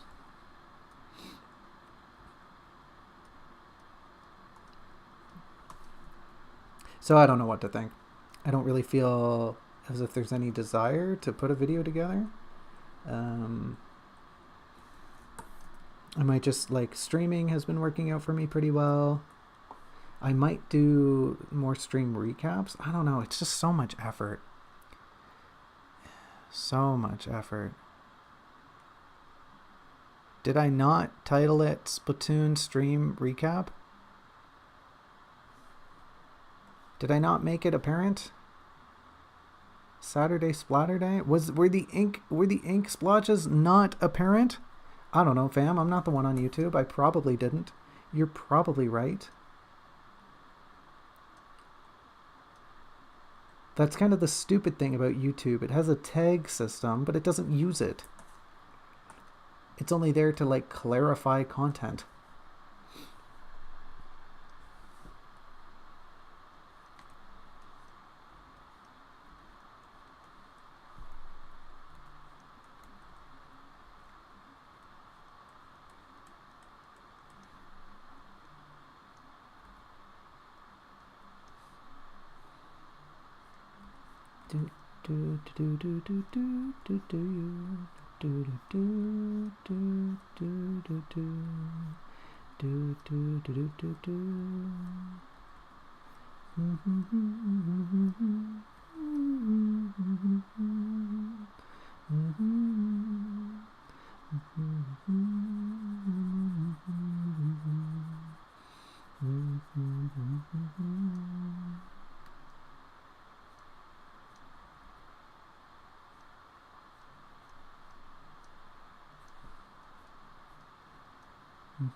Oh, KK Disco.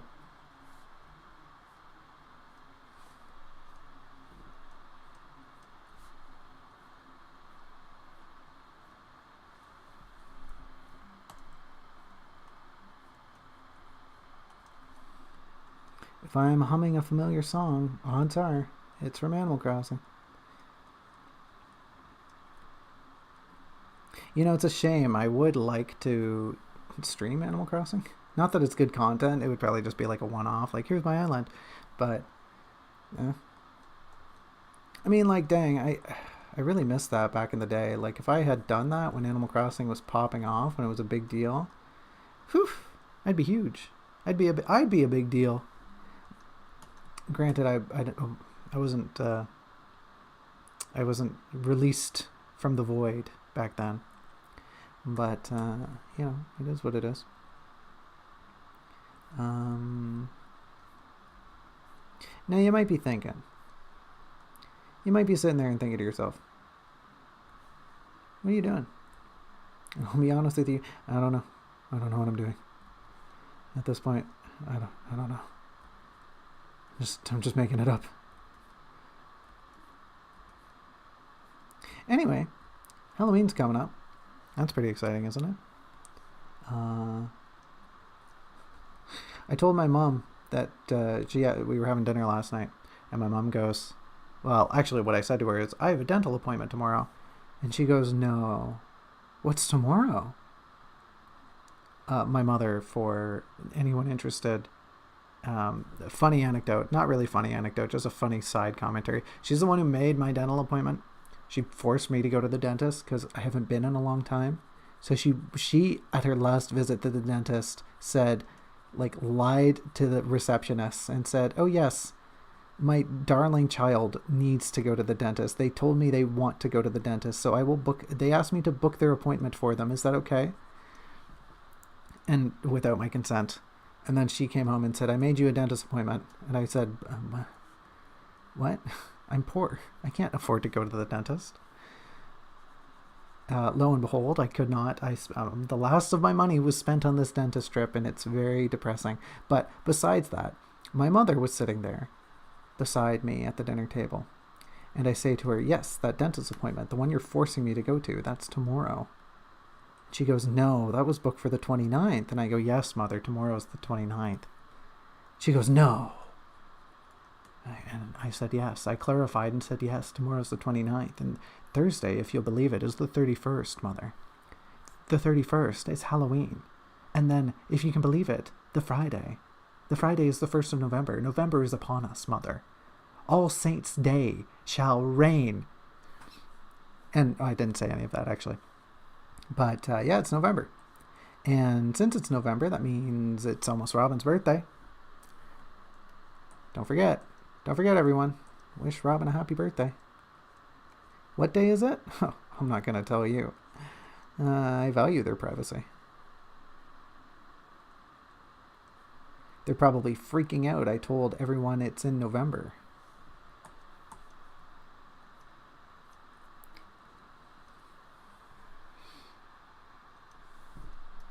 It's in November. Hee hee. Hee hee hee hee hee hee. Anyways, this is all just to say that the month is flying by and it's almost Halloween, and I hope everyone has a good Halloween this year. Stay safe. Enjoy your candy. Typically my relatives, some of my relations, have dinner with us on Thursdays. One of those relations being my niece and nephew and my sibling. And they're heading out last week. They're departing. And my nephew comes to say goodbye. And I say, we're not going to see you next week, right? I didn't say this, but prompted by that notion. I knew I wasn't going to see them. So I said, have a good Thanksgiving. Have a good Halloween. And he goes, "Oh, yeah, thanks. I will." And then I say, "Don't eat all your candy in one night." And I don't know if he misunderstood what I said or if he just was being silly, but he goes, "Okay, I won't. I'll bring you some next time I see you." And I just was like, "What? That's not what I..." Okay. I just said, "Okay, thanks." So we'll see if I end up with some candy. He is a very forgetful child, though, so I will not be upset if he doesn't bring me any candy. We've got plenty of candy here, though, so Lord knows I don't need it. Also, on that topic, I realize we're almost getting to the end of the stream here. It's nearly 5 o'clock. On that topic, frickin' they're at the dentist on my way out. I was paying I was giving the dentist the last of all of my money, of all of my earthly possessions, for cleaning my teeth. You'll notice in my model, you can't see my teeth, but I have them. Trust me. I got teeth for days. Anyways, as I was leaving the dentist, and forcing myself into indentured servitude. Do you get the joke there? They had a big bowl of candy sitting right outside the reception, and hey, come on, the dentist? Where's the optics here? Are you just saying you want us to immediately come back? Anyway, I took a coffee crisp. And I just remembered it's still in my jacket pocket, so I might go eat that later. I might go stuff that in my face. Yum, yum, yum, yum, yum. Chocolate. Chocolate. Now, I know this is like a lot more sturdy looking in the photo, but you know, we can cheat a little bit. We can cheat a little bit.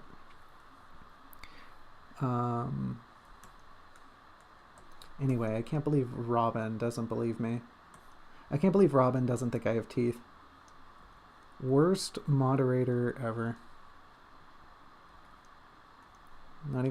Doesn't even trust me to have teeth.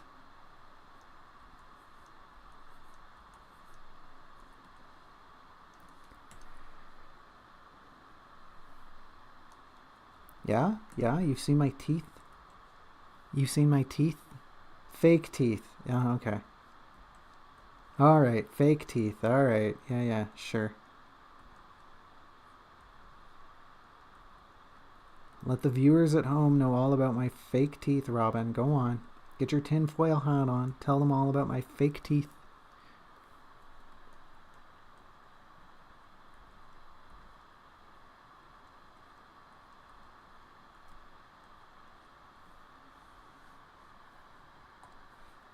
Damn.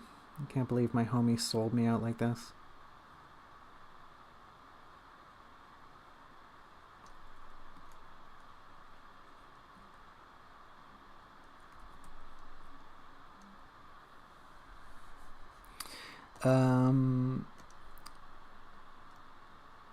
Well, if only that were true. If only anyone would believe you, Robin. Too bad you're wrong.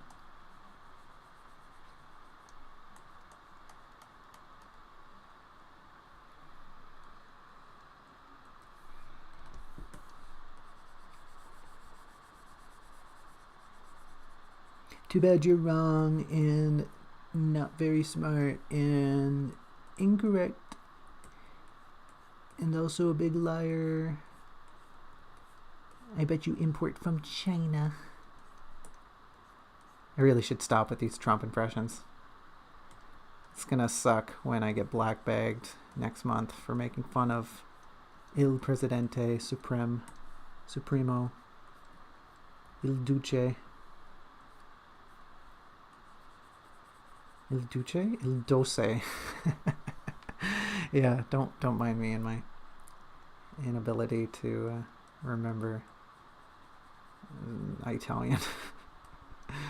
I'm pretty sure, isn't Il Duce the sweet? Isn't that like the sweetness? Sweetness.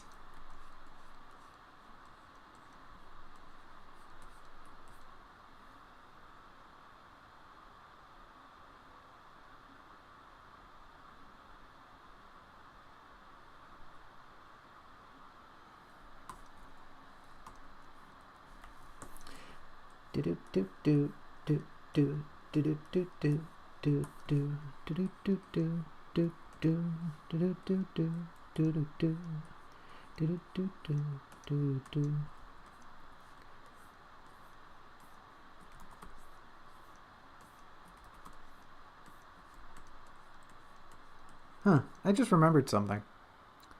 And it's basically 5 o'clock, so I'll kind of wrap it up here with this last little anecdote. I just remembered that typically at the dentist, there's music playing. You know, like bad pop music. There was no bad pop music. It was just silence. It was just weird teeth cleaning silence. And the more I think about that, the weirder it sounds. Why was it just getting my teeth cleaned in silence? That's so strange. I didn't really clue. Like, it couldn't have been that bad of a thing if I'm just noticing it hours after it happened. But, yeah, there it is. Anyway, yeah, we did a lot today. We got a lot done on this picture in 30 minutes. It's 5 o'clock. Let's wrap it up here. Like I said, I don't know if this thumbnail's ever even going to get used. I might just post it on Tumblr when I'm done. It's like, here's a Splatoon thing. Um, yeah. What did we do today? We covered so much. We did so many things. And we all had a good time, I hope. But maybe not. And if you didn't, no big deal. We went over chapters 18 and 19. We went over the Monarch and the Vandal. Talked about how... What did we talk about? We talked about how we need to reframe a lot of things. We need to return to this notion of eeriness with Teal entering this castle garden. We need to make her assumptions rather, that the individual they stumble upon is a statue. Just be apparent. She thinks there's a statue. Okay, great. Check. Good. We need to further reinforce the idea that the Monarch is a pretty pleasant individual. Their conversation regarding politics is fine at best, but Teal comes across as a little stiff and a little blank during their conversation, so that needs to be fixed. Some of her expressions, her mannerisms need to be adjusted. Some of the Monarch's grasp of the information of their realm should be reworked. When they're talking about the bell tower, some more information should exchange hands there. And then, some refinement to the ending of chapter 18 would go a long way. In chapter 19, we just need a better sense of where Teal is overall and why she's doing what she's doing. Having a better grasp of her route between the castle and the gatehouse might improve things. Otherwise, with her interactions with the Vandal, most of them are fine. It's a very quick chapter. It's very bittersweet, and that's okay. However, we need to adjust some things regarding Teal having a hat and how that affects her interactions with a piece of stone falling onto her face. Her reaction to, like I just said, having a piece of stone falling onto her face needs to be more impactful. She needs to experience pain rather than just kind of shrugging off a strike to the face. We definitely, absolutely need to incorporate the fact that she has a handkerchief on her person, that she uses it, that she knows it's there, that it's like a valuable article of her being. She uses it to press, to stop the blood, to staunch the wound. That's the phrase, to staunch the wound. And otherwise, just add some clarity, some refinement to the Vandal. And I think even if it is a short chapter, it'll read a lot better if we make some tweaks here and there and polish up the rough edges.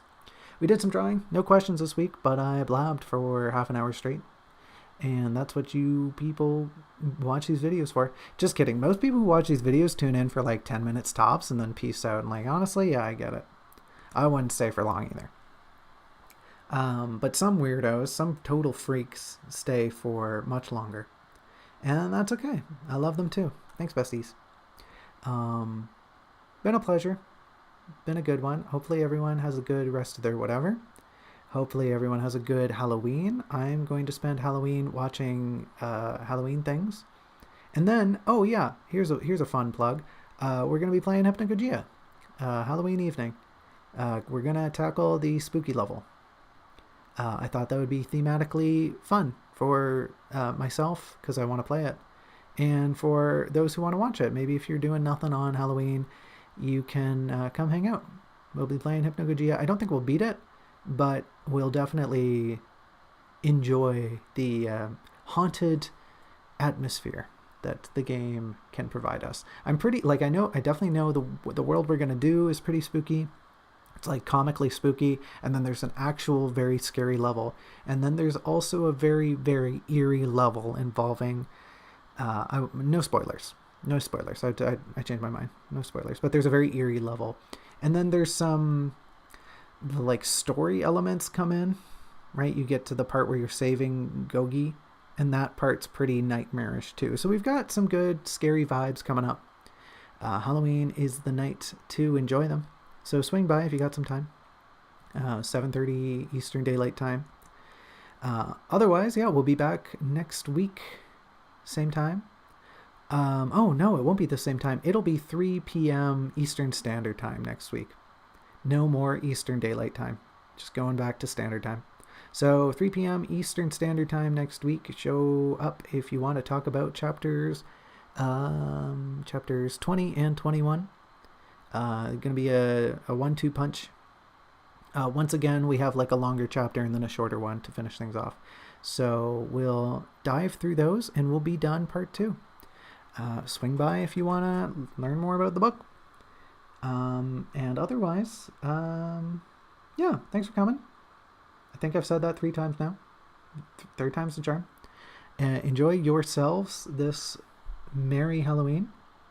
And I will see y'all next time. See y'all next time. See y'all around. See you never. Smell you later. I don't know. Whatever. Bye-bye.